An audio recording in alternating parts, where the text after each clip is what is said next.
مرد غریبه‌ای اومد به یه روستا و به مردم گفت که هر میمون رو $10 میخره. اون منطقه خیلی میمون داشت. پس مردم قبول کردن و شروع کردن به گرفتنشون. مرد صدها میمون و دونه‌ای $10 خرید.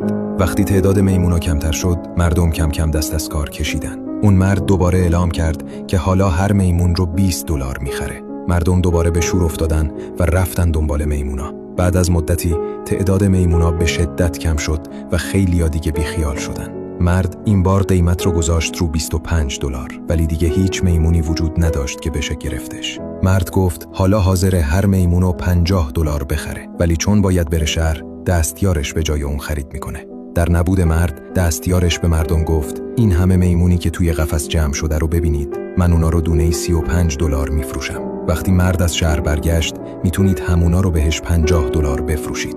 مردم کل پسندازشون رو دادن و همه میمونا رو خریدن. اما دیگه نه سر و کله اون مرد پیدا شد و نه دستیارش. مردم موندن و صدها میمون که نمیدونستن باهاشون چی کار کنن.